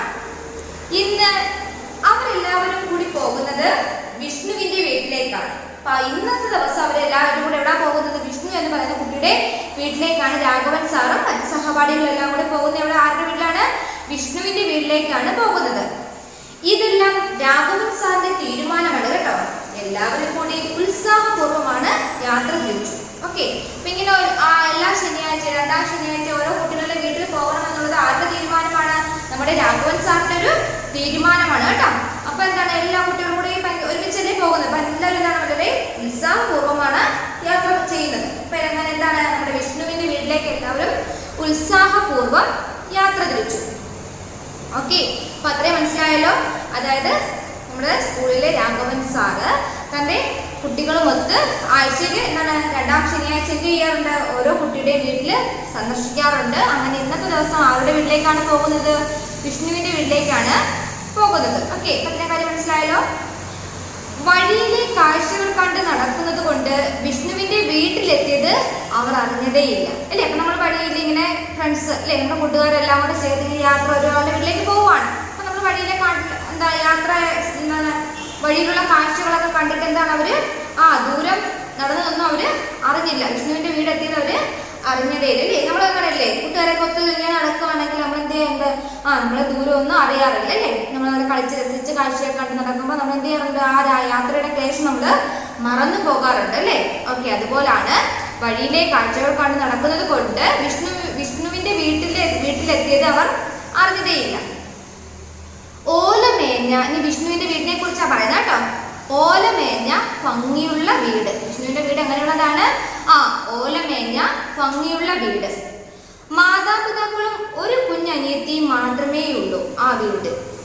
ആരൊക്കെയാണുള്ളത്? വിഷ്ണുവിന്റെ മാതാപിതാക്കളും പിന്നെ വിഷ്ണുവിന്റെ ഒരു അനിയത്തി മാത്രമേ അവരുടെ വീട്ടിലുള്ളൂ. വീടെന്ന് പറയുന്നത് എങ്ങനെയുള്ളതാണ്? നല്ലൊരു ഓല കൊണ്ട് മേഞ്ഞ ഒരു നല്ല സുന്ദരമായ ഒരു വീടാണ് കേട്ടോ. സഹപാഠികളെയും സാറിനെയും കണ്ട വിഷ്ണു ഓടി വന്നു അല്ലേ. അപ്പൊ തന്റെ സാറും അതുപോലെ തന്റെ ക്ലാസ്സിലെ മറ്റു സഹപാഠികളെയും കണ്ടിട്ട് എന്ത് ചെയ്തു? വിഷ്ണു ഓടി അകത്തേറി ഒളിച്ചാണോ? നിങ്ങളാണത് നിങ്ങളാണെങ്കിൽ എന്ത് ചെയ്യും? ഓടി അകത്തേറി ഒളിച്ചിരിക്കും ഇല്ലേ. അതേസമയം വിഷ്ണു എങ്ങനെയാ ചെയ്തേ? ഓടി അവരുടെ അടുത്തേക്ക് ഓടി വന്നു. അസുഖം എങ്ങനെയുണ്ട് സാർ അന്വേഷിച്ചു അല്ലെ. അപ്പൊ നമ്മുടെ വിഷ്ണുവിന് എന്തോ അസുഖമായിട്ട് സ്കൂളിൽ വരാതിരുന്നായിരുന്നു അല്ലേ. അപ്പൊ സാർ എന്ത് ചോദിച്ചു? അസുഖം എങ്ങനെയുണ്ട് എന്ന് ചോദിച്ചു. അപ്പൊ എന്താ കുട്ടി മറുപടി പറയുന്ന നോക്കി. ചെറിയൊരു ജലദോഷവും തലവേദനയും ഇപ്പോൾ കുറവുണ്ട് വിഷ്ണു പറഞ്ഞു. വിഷ്ണു എന്താ പറഞ്ഞേ? ചെറിയൊരു ജലദോഷമുണ്ട്, അതുപോലെ എന്താണ് തലവേദനയും ഉണ്ട്, ഇപ്പൊ എന്തുണ്ട്? കുറവുണ്ടെന്ന് പറഞ്ഞു. സാറിനെയും സഹപാഠികളെയും അവൻ സ്വീകരിച്ചിരുത്തി കേട്ടോ. സാറിനെയും തന്റെ സഹപാഠികളെ എന്ത് ചെയ്തു? വീടിനകത്തേക്ക് കൊണ്ടുവന്ന് സ്വീകരിച്ച് ഇരുത്തി. നിങ്ങളുടെ കണക്കൊന്നും അല്ല കേട്ടോ. ഓക്കെ, അപ്പൊ കുട്ടികൾ എന്ത് ചെയ്തു? ആ പരിസരം ചുറ്റി നടന്ന് കണ്ടു അല്ലേ. കൂട്ടുകാരന്റെ വീട്ടിലേക്ക് വന്നില്ലേ. അപ്പൊ നമ്മൾ എന്ത് ചെയ്യും? അവന്റെ വീടൊക്കെ ഒന്ന് കാണാനായിട്ട് ആ പരിസരമൊക്കെ എന്ത് ചെയ്തു? ചുറ്റി നടന്ന് കണ്ടു. മുറ്റവും പരിസരവും വൃത്തിയാക്കിയിട്ടുണ്ട്. അത് വീട്ടിലേക്ക് ചെന്നപ്പോ എന്താ ചില വീടുകളിലൊക്കെ ചെന്നപ്പോ എന്തായിരിക്കും? പോച്ച കാരണം അല്ലെങ്കിൽ നടക്കാൻ വയ്യായിരിക്കും അല്ലേ. അല്ലെങ്കിൽ എന്താണ് ഭയങ്കരമായിട്ട് വൃത്തിയില്ലാതെ കിടക്കുന്ന സ്ഥലമായിരിക്കും. ഇപ്പം നമ്മുടെ വിഷ്ണുവിന്റെ വീട്ടിൽ ചെന്നപ്പോഴോ മുറ്റമെല്ലാം നല്ല വൃത്തിയാക്കി ഇട്ടിട്ടുണ്ട്. അതുകൂടാതെ നോക്കി ഒരു പച്ചക്കറി തോട്ടവും ഒരു വാഴത്തോട്ടവും ഉണ്ട്. അതുകൂടാതെ എന്താണ്? ഒരു പച്ചക്കറി തോട്ടവും ഒരു വാഴത്തോട്ടവും ഉണ്ട്. വീട്ടിലാണെങ്കിൽ സാധനങ്ങൾ എല്ലാം അടുക്കി വച്ചിരിക്കുന്നു. കുട്ടികൾക്ക് എല്ലാം ആകർഷകമായി തോന്നും അല്ലേ. അവരുടെ വീട്ടിലെല്ലാം അളിച്ചുവരിട്ടേക്കാണോ? അല്ലല്ലേ. ഓരോ സാധനങ്ങളും കൃത്യമായിട്ട് അവ ഇരിക്കേണ്ടിടത്ത് തന്നെ എന്ത് ചെയ്തിരിക്കുന്നു? അടുക്കി വെച്ചിരിക്കുന്നു അല്ലേ. അത് മാത്രമാണോ? മുറ്റമൊക്കെ വൃത്തിയാണ്. പിന്നെ പച്ചക്കറിക്ക് പ്രത്യേകം തോട്ടം, വാഴയുടെ പ്രത്യേക കൃഷി, അങ്ങനെ വളരെ നീറ്റായിട്ടുള്ളൊരു വീടാണ് അവരുടെ സഹപാഠികൾ കണ്ടത്. എനിക്ക് നല്ല ദാഹം, കുടിക്കാൻ അല്പം വെള്ളം വേണം, ഗീത വിഷ്ണുവിന്റെ അമ്മ സുമയോട് ആവശ്യപ്പെട്ടു. അപ്പൊ കൂട്ടത്തിൽ വന്നൊരു കുട്ടി എന്ത് ചെയ്തു? വിഷ്ണുവിന്റെ അമ്മയോട് പറഞ്ഞു, അമ്മ എനിക്ക് ദാഹിക്കുന്നു, എനിക്ക് കുടിക്കാനായിട്ട് കുറച്ച് വെള്ളം തരണമെന്ന് ആര് പറഞ്ഞു? വിഷ്ണുവിന്റെ അമ്മയോട് ഗീത എന്ന് പറഞ്ഞ കുട്ടി ആവശ്യപ്പെട്ടു കേട്ടോ. അപ്പൊ നോക്കി, ഒരു പാത്രത്തിൽ കുറച്ച് പച്ചവെള്ളം കൊണ്ടുവന്നു. അപ്പം ഗീതയ്ക്ക് കുടിക്കാനായിട്ട് വിഷ്ണുവിന്റെ അമ്മ എന്താ കൊണ്ടുവന്നേ? ഒരു പാത്രത്തിൽ എന്ത് ചെയ്തു? കുറച്ച് പച്ചവെള്ളം കൊണ്ടുവന്നു. കുറച്ച് പാത്രത്തിൽ എന്ത് ചെയ്തു? ഒരു പച്ചവെള്ളം കൊണ്ടുവന്നു. ആ പാത്രം സ്വർണ്ണം പോലെ തിളങ്ങുന്നു. അഴുക്കുടിച്ച പാത്രമാണോ? അല്ലല്ല.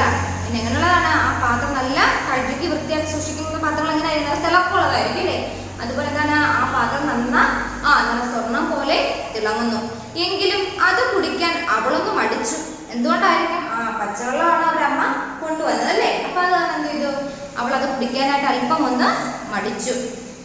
തിളപ്പിച്ചാറിയ വെള്ളമേ കുടിക്കാവൂ എന്ന് മാഷ് പറഞ്ഞിട്ടുണ്ട് അല്ലേ. എന്തുകൊണ്ടാ കുട്ടി അറച്ചത്? പച്ചവെള്ളം കുടിക്കരുത്, നിങ്ങൾ എപ്പോഴും തിളപ്പിച്ചാറിയ വെള്ളം മാത്രമേ കുടിക്കാവൂ എന്ന് മാഷ് പറഞ്ഞിട്ടുണ്ട്. ഇത് നല്ല വെള്ളമാണ്, വിഷ്ണുവിന്റെ അമ്മ പറഞ്ഞു അല്ലേ. വിഷ്ണുവിന്റെ അമ്മ എപ്പോൾ എന്താ പറഞ്ഞു? മോളെ, ഇത് നല്ല വെള്ളമാണ്, ഇവിടുത്തെ കിണറ്റിലെ വെള്ളം എന്ന് പറയുന്നത് നല്ല ശുദ്ധമായ വെള്ളമാണെന്ന് ആര് പറഞ്ഞു? വിഷ്ണുവിന്റെ അമ്മ വിഷ്ണുവിന്റെ കൂട്ടുകാരിയായ ഗീതയോട് പറഞ്ഞു.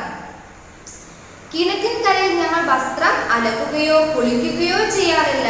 അതുമാത്രമല്ല, മലിനജലം ഒലിച്ചിറങ്ങാതിരിക്കാൻ ചുറ്റും മതിലും കെട്ടിയിട്ടുണ്ട്. വിഷ്ണു അമ്മയെ പിന്താങ്ങിക്കൊണ്ട് പറഞ്ഞു. അപ്പൊ അമ്മ എന്താ പറഞ്ഞേ? മോളെ, ഇത് നല്ല വെള്ളമാണെന്ന് പറഞ്ഞു. അപ്പൊ എന്താ വിഷ്ണു അത് പിന്താങ്ങി പറയാണ്? എന്താ ഞങ്ങൾ എന്ത് ചെയ്യാറുണ്ട്? കിണറ്റിന്റെ കര കിണറ്റിന്റെ സൈഡൊന്നും ഞങ്ങൾ അഴുക്കാക്കി ഇടാറില്ല. അവിടെ നിന്ന് കുളിക്കുകയോ തുണി കഴുകുകയോ അഴുക്ക് വെള്ളമൊന്നും അവിടെ കൊണ്ടൊഴിക്കുകയോ അല്ലെങ്കിൽ വെള്ളം കിണറ്റിന് ചുറ്റും ഇങ്ങനെ കെട്ടി നിൽക്കുന്ന രീതിയിൽ ഞങ്ങളൊന്നും ചെയ്യാറില്ല എന്ന് ആര് പറഞ്ഞു? നമ്മുടെ വിഷ്ണു പറഞ്ഞു. ഞങ്ങളുടെ കക്കൂസും അതുപോലെ കാലി തൊഴുത്തും വളരെ ദൂരെയാണ് അല്ലേ? നമ്മൾ കുടിക്കുന്ന കിണറ്റിന്റെ ആ ഭാഗത്ത് നിന്ന് വളരെ ദൂരെയാണ് ആ കക്കൂസും മറ്റു കാലി തൊഴുത്തും മാലിന്യങ്ങൾ പോകുന്ന സ്ഥലം വളരെ അങ്ങ് ദൂരെയാണ് അല്ലേ? അപ്പൊ അതുകൊണ്ട് അതുകൊണ്ട് എന്ത് ചെയ്യില്ല, ഒന്നും ഒലിച്ചിങ്ങോട്ട് വരികയില്ല അല്ലേ? അപ്പൊ എന്താണ്, വളരെ ദൂരെയാണ്. എങ്കിലും തിളപ്പിച്ചാറിയ വെള്ളം കുടിച്ചാൽ മതി. വിഷ്ണുവിന്റെ അച്ഛൻ അഭിപ്രായപ്പെട്ടു. വിഷ്ണുവിന്റെ അച്ഛൻ എന്ത് പറഞ്ഞു? നമ്മുടെ വെള്ളം ശുദ്ധമാണ്, എന്നാലും എന്താ മതി? തിളപ്പിച്ചാറിയ വെള്ളം കുടിച്ചാൽ മതി എന്ന് പറഞ്ഞു. വിഷ്ണുവിന്റെ വീട്ടിൽ നിന്ന് ലഘു ഭക്ഷണവും കഴിച്ച് ആ കൂട്ടുകാർ അവിടെ നിന്നും ഇറങ്ങി. അങ്ങനെ വിഷ്ണുവിന്റെ വിശേഷമൊക്കെ അറിഞ്ഞു, വീട് പരിസരമൊക്കെ കണ്ടിട്ട് എന്ത് ചെയ്തു? അവര് അവിടെ നിന്നും ഇറങ്ങി, പുറത്തേക്ക് അവരിറങ്ങി ഇല്ലേ? നോക്കി, നമുക്ക് പുഴക്കരയിലൂടെ തിരിച്ചു പോകാം, വിലാസിനെ അഭിപ്രായപ്പെട്ടു. അപ്പൊ വിലാസിനെ നിന്ന് കുട്ടി എന്ത് പറഞ്ഞേ? മാഷേ, നമുക്കിനി എവിടേക്കൂടെ പോവാം? ഈ പുഴക്കരയിലൂടെ നമുക്ക് തിരിച്ചു പോകാം എന്ന് പറഞ്ഞു. അതൊരു വളഞ്ഞ വഴിയല്ലേ? ബാലു സംശയം ഉന്നയിച്ചു. അപ്പൊ ബാലു എന്ന കുട്ടി എന്താ പറയുക? ഒത്തിരി കുട്ടികളില്ലേ? ബാലു പറഞ്ഞു പുഴക്കരയിലൂടെ പോകുന്നത് ഭയങ്കര വളഞ്ഞ വഴിയാണ് എന്ന് ആര് പറഞ്ഞു? ബാലു സംശയം ഉന്നയിച്ചു. സാരമില്ല, നമുക്ക് പുഴക്കരയിലൂടെ കാറ്റുകൊണ്ട് നടക്കാം. ഇന്നലത്തെ പത്രത്തിൽ വന്ന വാർത്ത നിങ്ങൾ വായിച്ചില്ലേ? പുഴയിൽ മത്സ്യങ്ങൾ കൂട്ടത്തോടെ ചത്തൊടുങ്ങുന്നു. അതൊന്ന് കാണാമല്ലോ. അഞ്ജുവിന്റെ ആഗ്രഹം എല്ലാവരും ശരിവച്ചു അല്ലെ? എന്താ അർത്ഥം പറഞ്ഞത്? നമുക്ക് പുഴക്കരയിലൂടെ തന്നെ പോകാം. നിങ്ങൾ ഇന്നലത്തെ പത്രത്തിലെ വാർത്ത കണ്ടോ? പുഴയിലെ മത്സ്യങ്ങളൊക്കെ ചാകുന്നു. അപ്പൊ നമുക്ക് അതൊക്കെ നമ്മുടെ പുഴയിലെ മത്സ്യങ്ങൾ എങ്ങനെ ചാകുന്നുണ്ടോ അല്ലെ? ശുദ്ധമായ വെള്ളമാണോ എന്നൊക്കെ നമുക്ക് നോക്കാം. നമുക്ക് എന്ത് ചെയ്യാം? ഈ പുഴക്കരയിലൂടെ തന്നെ പോകാം എന്ന് പറഞ്ഞു. അപ്പൊ അഞ്ജുവിന്റെ ആഗ്രഹം അതുപോലെ നമുക്ക് അവിടെ കൂടെ തന്നെ പോകാം എന്ന് പറഞ്ഞു. പുഴക്കരയിൽ കണ്ട കാഴ്ച ദയനീയമായിരുന്നു. പുഴ നിറയെ ചത്തുമലർന്നൊഴുകുന്ന മത്സ്യങ്ങൾ. ഈ തെളിനീർ പുഴയും കാളിന്തിയോ? സാറ് ആത്മകഥം പോലെ പറഞ്ഞു. എന്താണ്? അപ്പൊ എന്താണ്, ഒരു പുഴക്കരയിലൂടെ പോയപ്പോ കണ്ട കാഴ്ച എന്താണോ? വളരെ ദയനീയമാണ്. നമുക്ക് എന്താണ്, മനസ്സിനെ സങ്കടപ്പെടുത്തുന്ന പരമായ കാഴ്ചയാണ് അവിടെ കണ്ടെന്താണ്? അവിടെ കൂടെ ഒഴുകുന്ന നദിയിലെല്ലാം എന്താണ്? ചത്ത മീനുകളാണെങ്കിലും ഒഴുകുന്നത് അല്ലേ? അപ്പൊ എന്താണ്, അത് ആ വെള്ളത്തിൽ നിന്നുണ്ട് വിഷ മാലിന്യങ്ങൾ കലർന്നിട്ടുണ്ടെന്ന് അർത്ഥം അല്ലേ? പുഴകളിൽ കണ്ട കാഴ്ച ദയനീയമായിരുന്നു. പുഴ നിറയെ ചത്തുമലർന്നൊഴുകുന്ന മത്സ്യങ്ങൾ. പുഴക്കരയിൽ ഈ തെളിനീർ പുഴയും കാളിന്തിയോ?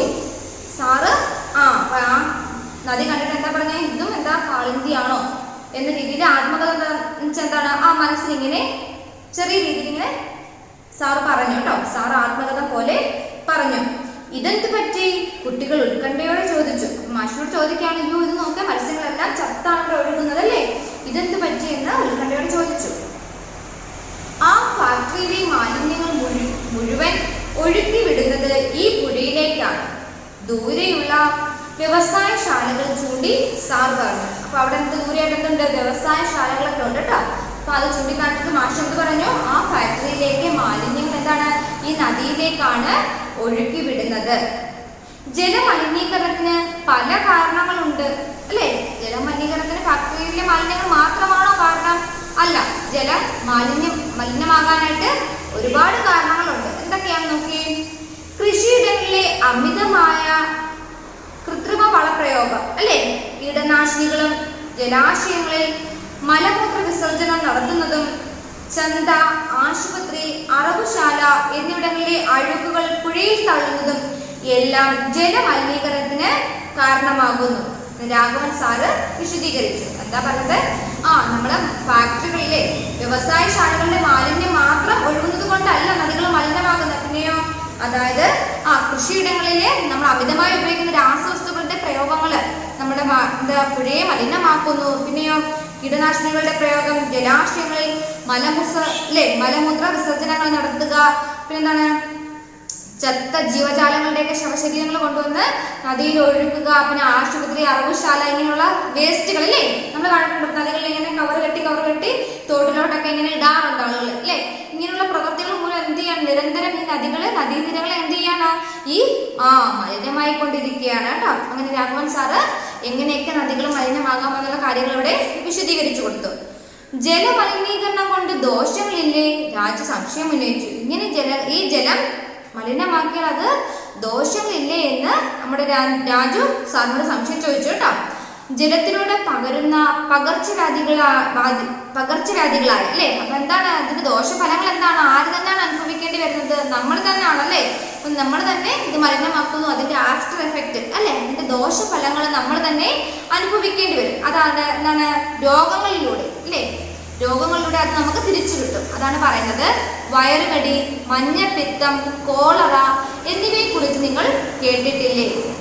ഇന്നിപ്പോൾ പല പഠനങ്ങളിലും തെളിയിച്ച മറ്റൊരു വസ്തുത, ജലസംഭരണികളിൽ ശുദ്ധീകരണത്തിന് ഉപയോഗിക്കുന്ന ബ്ലീച്ചിങ് പൗഡറിന്റെ അമിതമായ അളവ് നമ്മുടെ അസ്ഥികൾക്ക് ക്ഷയം സംഭവിക്കുന്നതിന് കാരണമാകുന്നു എന്നതാണ് അല്ലേ. അതായത് നമ്മളിപ്പോൾ ഈ ലൈൻ പൈപ്പ് വഴിയൊക്കെ വെള്ളം നമ്മുടെ വീടുകളിൽ വരാറുണ്ട് അല്ലേ. അപ്പൊ അങ്ങനെയുള്ള ചില വെള്ളങ്ങളിൽ നിന്ന് ക്ലോറിന്റെ സ്മെല്ല് വളരെ കൂടുതലായിരിക്കും. എന്തുകൊണ്ടാണ്? അത് ശുദ്ധീകരിക്കാൻ വേണ്ടിയിട്ട് ക്ലോറിൻ ഒരുപാട് എന്ത് ചെയ്യുന്നുണ്ട്? യൂസ് ചെയ്യുന്നുണ്ട് വെള്ളത്തിൽ അല്ലേ. ക്ലോറിൻ ഇട്ടാൽ വെള്ളം ശുദ്ധിയാകുമെന്ന് കരുതി ഒരുപാട് ക്ലോറിൻ ഉപയോഗിക്കുന്നത് എന്താണ്? നമ്മുടെ ശരീരത്തിന് ഉള്ളിൽ ചെന്നാൽ അതെന്താണ്? അസ്ഥികൾക്ക് ബലക്ഷയം ഉണ്ടാകാനായിട്ട് അല്ലേ, അസ്ഥികൾ ദ്രവിക്കുന്നതിന് ഇത് കാരണമാകുന്നു എന്നതാണ്. ഒരു ചെറിയ വീഴ്ചയിൽ തന്നെ അസ്ഥി പലതായി നുറുങ്ങുന്നതിന് കാരണമാകുന്നു അല്ലേ. നമ്മുടെ അസ്ഥികൾ ബലക്ഷയം വന്നതിന് എന്ത് ചെയ്യും? പെട്ടെന്ന് തന്നെ അത് ഒടിയുന്നതിന് കാരണമാകും അല്ലേ. അതാ പറയാ, അതിന്റെ ബലക്കുറവല്ലാതെ മറ്റൊന്നല്ല. കിണറ്റിലെയും കുളങ്ങളിലെയും ശുദ്ധജലമാണ് നാം കുടിക്കാൻ ഉപയോഗിക്കേണ്ടത്. രാഘവൻ സാറ് വിശദീകരിക്കുന്നത് കുട്ടികൾക്ക് സശ്രദ്ധം കേട്ടു അല്ലേ. കാരണം ഇതിനെക്കുറിച്ചൊക്കെ രാഘവൻ സാറ് വിശദമായിട്ട് പറയുന്നത് ഇത് കുട്ടികൾ വളരെ ശ്രദ്ധയോടെ അല്ലെ. സശ്രദ്ധം എന്ന് വെച്ചാൽ എന്താണ്? വളരെ ശ്രദ്ധയോടെ കേട്ടു. ജലം മാത്രമാണോ സാർ നാം മലിനമാക്കുന്നത് അല്ലേ? നമ്മൾ ജലം മാത്രമാണോ നമ്മൾ മലിനമാക്കുന്നത്? നമ്മുടെ പരിസരമാണെങ്കിലും റോഡുകളാണെങ്കിലും പൊതുസ്ഥലങ്ങളാണെങ്കിലും അല്ലേ, എല്ലാം മനുഷ്യർ എന്ത് ചെയ്യുന്നു? മലിനമാക്കുന്നു അല്ലെ. അവരുടെ താൽക്കാലിക സുഖത്തിന് വേണ്ടിയിട്ട് അവരെന്ത് ചെയ്യുന്നു? ഇങ്ങനെയുള്ള കാര്യങ്ങൾ വളരെ നല്ല രീതിയിൽ അവർ ചൂഷണം ചെയ്യാറുണ്ട്. അപ്പൊ ജലം മാത്രമാണോ സാർ നാം മലിനമാക്കുന്നത്? ഹുസൈൻ ഒരു സംശയം അല്ലേ. ജലം മാത്രമാണോ സാറേ നമ്മൾ മലിനമാക്കുന്നത്? അല്ല, എന്തൊക്കെയുണ്ട്? നമ്മുടെ വായു, മണ്ണ്, ഇവയെല്ലാം നമ്മൾ മലിനമാക്കുന്നുണ്ട് അല്ലേ. വായു മലിനമാകാറില്ലേ? ശുദ്ധമായ വായു ശ്വസിക്കാറുണ്ടോ? നമുക്ക് ഇപ്പൊ അങ്ങനെ കിട്ടാറില്ല അല്ലേ. അതായത് ഇത്തവണത്തെ യുവജനോത്സവത്തിന് നമുക്കൊരു ചർച്ചാ ക്ലാസ് സംഘടിപ്പിച്ചാലോ? ജോസഫ് ആവേശഭരിതനായി അല്ലേ. ഇതൊക്കെ കേട്ടിട്ട് ഒരു കുട്ടി, ജോസഫ് എന്ന കുട്ടി വളരെ ആവേശഭരിതനായിട്ട് പറയാണ്, ഇന്നത്തെ യുവജനോത്സവത്തിൽ എന്ത് വേണം? നമുക്കൊരു ചർച്ചാ ക്ലാസ് സംഘടിപ്പിക്കണം. ഇതിനെക്കുറിച്ച്, മലിനീകരണത്തെ കുറിച്ചൊരു ചർച്ചാ ക്ലാസ് സംഘടിപ്പിച്ചാലോ? വായു, ജലവും മണ്ണും എല്ലാം മലിനമാക്കപ്പെടുന്നു. ആരാണ് സാർ ഇതിന് ഉത്തരവാദി? ആദ്യത്തിന്റെ ചോദ്യം. അപ്പൊ ആദ്യത്തിന്റെ എന്താ പറയുന്നത്? നമ്മുടെ വെള്ളം അല്ലെ, ജലമാണെങ്കിലും നമ്മുടെ വായു ആണെങ്കിലും നമ്മുടെ മണ്ണുകളാണെങ്കിലും എല്ലാം മലിനമാകുന്നുണ്ട് അല്ലെ. അപ്പൊ ഇതൊക്കെ ആരാ ഇതിനൊക്കെ ഉത്തരവാദി? ആരാണ് ഇതിനൊക്കെ ഉത്തരവാദി? നമ്മൾ ഓരോരുത്തർ തന്നെയാണ് ഇതിന് ഉത്തരവാദികൾ അല്ലെ. സാർ, ഇതിന്റെയൊക്കെ ദോഷഫലങ്ങൾ അനുഭവിക്കുന്നത് ആരാണ്? ഹുസൈൻ വീണ്ടും സംശയം. ഇത് ആരാണ് ഇങ്ങനെ ചെയ്യുന്നത്? ഇതിന്റെ ആഫ്റ്റർ എഫക്റ്റ് അല്ലെ, ഇതിന്റെ ഒരു എന്താണ്? ഇതിന്റെ ഒരു ദോഷഫലങ്ങൾ അനുഭവിക്കേണ്ടി വരുന്നത് ആരാണ് അല്ലെ? മനുഷ്യർ ഉൾപ്പെടെ ഈ പ്രപഞ്ചത്തിലുള്ള സകല ജീവജാലങ്ങളും അല്ലെ. അപ്പൊ ഇതിന് അനുഭവിക്കേണ്ടി വരുന്ന ആരാണ്? മനുഷ്യരും ഉണ്ട്, പ്രകൃതിയിലെ എല്ലാ ജീവജാലങ്ങളും തന്നെ എന്താണ്? ഇതിന്റെ പ്രതിഫലം അനുഭവിക്കേണ്ടി വരുന്നവരാണ് അല്ലെ. സാറ് മറുപടി പറഞ്ഞു. മലിനീകരണ പ്രശ്നങ്ങൾ ഉള്ളത് കൊണ്ട് കൃഷിയും വ്യവസായവും ഒന്നും വേണ്ടെന്നാണോ സാർ ഉദ്ദേശിക്കുന്നത്? ഇങ്ങനെ മലിനീകരണങ്ങളല്ലേ, പുകയാണെങ്കിലും അന്തരീക്ഷ വായു മലിനീകരണം ആകും, വ്യവസായങ്ങളൊക്കെ ഉണ്ടെങ്കിലും.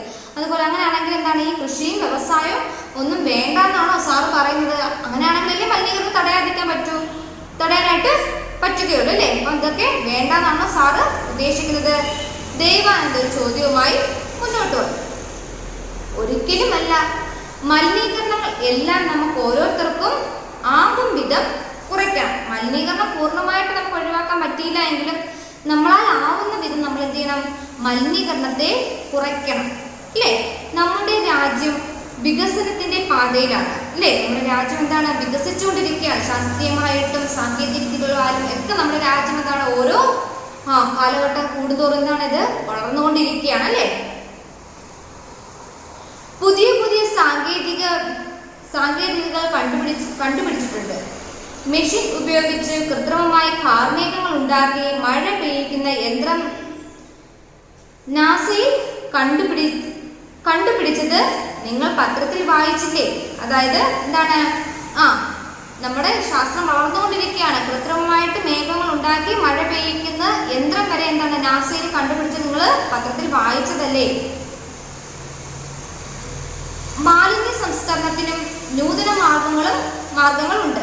അല്പം ചിലവേറിയതാണെന്ന് മാത്രം സാർ വിശദീകരിച്ചു അല്ലേ? മാലിന്യങ്ങള് എന്താണ്? അത് നശിപ്പിക്കാനായിട്ട് അല്ലേ? അത് എന്താണ്? അതിനെ നിയന്ത്രിക്കാനായിട്ട് ചില നൂതന മാർഗങ്ങളുണ്ട് അല്ലേ? പല രീതിയിൽ നമുക്കതിനെ നിയന്ത്രിക്കാനായിട്ട് നശിപ്പിക്കാനായിട്ട് സാധിക്കും. അപ്പൊ അതിനെന്താണ്? വളരെ ചിലവേറിയതാണെന്നാണ് സാർ പറയുന്നത്. ഇന്നത്തെ കുടുംബ സന്ദർശന പരിപാടി കൊണ്ട് നമുക്ക് ധാരാളം കാര്യങ്ങൾ മനസ്സിലായി. വായു, ജലം, മണ്ണ് പ്രകൃതിയുടെ വരദാനങ്ങളാണ്. ഇന്നത്തെ കുടുംബ സന്ദർശനം കൊണ്ട് നമുക്ക് ഒരുപാട് കാര്യങ്ങൾ മനസ്സിലായി അല്ലേ? പ്രകൃതിയെ കുറിച്ചൊക്കെ പഠിക്കാൻ പറ്റി, മലിനീകരണത്തെ കുറിച്ച് പഠിക്കാൻ പറ്റി അല്ലേ? അപ്പൊ നമ്മൾ എന്ത് മനസ്സിലാക്കി? വായു, ജലം, മണ്ണ് ഇത് വളരെ പ്രധാനമാണ്, വളരെ പ്രധാനമായ കാര്യമാണെന്ന് നമുക്ക് മനസ്സിലായി. പ്രകൃതിയുടെ ഒരു വരദാനമാണെന്ന് നമുക്ക് മനസ്സിലായി. അത് മലിനമാക്കാൻ ആർക്കും അവകാശമില്ല. നമ്മൾ ഓരോരുത്തരും പ്രകൃതിയെ സംരക്ഷിക്കുമെന്ന് പ്രതിജ്ഞയെടുത്ത് ഇന്ന് എല്ലാവർക്കും പിരിയാം. ക്ലാസ് ലീഡർ അഭിപ്രായപ്പെട്ടു എന്ന് പറഞ്ഞു. ഈ വളർന്നു വരുന്ന കുഞ്ഞുങ്ങളാണ് നാളത്തെ തലമുറയായിട്ട് വരുന്നത് അല്ലെ? ഈ കുട്ടികളാണ് എന്തായി മാറുന്നത്? നാളത്തെ പൗരന്മാരായിട്ട് മാറുന്നത്. നമ്മൾ ഓരോരുത്തരും പ്രകൃതിയെ സംരക്ഷിക്കണമെന്ന് പ്രതിജ്ഞയെടുത്ത് ഇന്ന് എല്ലാവർക്കും പിരിയാമെന്ന് സാറ് ആവശ്യപ്പെട്ടു. അപ്പൊ എന്താ എല്ലാവരും പ്രതിജ്ഞ എടുക്കാൻ പറഞ്ഞിരുന്നാണ്? നമ്മൾ എല്ലാവരും തന്നെ പ്രകൃതിയെ സംരക്ഷിക്കണം അല്ലെ? നമ്മളെല്ലാവരും എന്താണ്? ഈ കുഞ്ഞുങ്ങൾ എന്താണ്? നാളത്തെ പൗരന്മാരാണ്, ഈ സമൂഹത്തിന്റെ പിൻഗാമികളാണ് അല്ലെ? അപ്പൊ എന്ത് ചെയ്യണം? ഇവര് വേണം എന്താണ്? ഇനിയുള്ള തലമുറകൾ എന്താണ്? പ്രകൃതിയെ സംരക്ഷിക്കുമെന്ന് പ്രതിജ്ഞ എടുക്കുന്നവരായിരിക്കണം അല്ലെ? ആ ഒരു പ്രതിജ്ഞയോട് കൂടി നമുക്ക് പിരിയാമെന്ന് ക്ലാസ് ലീഡർ അഭിപ്രായപ്പെട്ടു. രാമ ചൊല്ലിക്കൊടുത്ത പ്രതിജ്ഞ ഏറ്റു ചൊല്ലി ആ കൂട്ടുകാർ പിരിഞ്ഞു. പുതിയ തിരിച്ചറിവുകളുമായിട്ട് അല്ലെ? പുതിയ പുതിയ കാര്യങ്ങളുടെ അറിവുമായിട്ട് ആ കൂട്ടുകാർ എന്ത് ചെയ്തു? അവരുടെ വീടുകളിലേക്ക് പിരിഞ്ഞു ഇല്ലേ? ആ യാത്രകളുടെ അവിടെ അവര് എന്ത് ചെയ്തു? പ്രകൃതിയെ കുറിച്ച് ഒരുപാട് കാര്യങ്ങൾ മനസ്സിലാക്കി ഇല്ലേ? അങ്ങനെ ആ മനസ്സിലാക്കിയ കാര്യങ്ങളൊക്കെ അവരെന്താണ്? പുതിയ അറിവുകളുമായിട്ട് അവരെന്ത് ചെയ്തു? അവര് തന്റെ വീടുകളിലേക്ക് മടങ്ങി. ഓക്കെ, ഇപ്പൊ പാഠം ഇഷ്ടപ്പെട്ട എല്ലാവർക്കും? അപ്പൊ നമ്മൾ എന്താണ് പറഞ്ഞത്? പ്രകൃതിയുടെ വരദാനത്തെ കുറിച്ച്.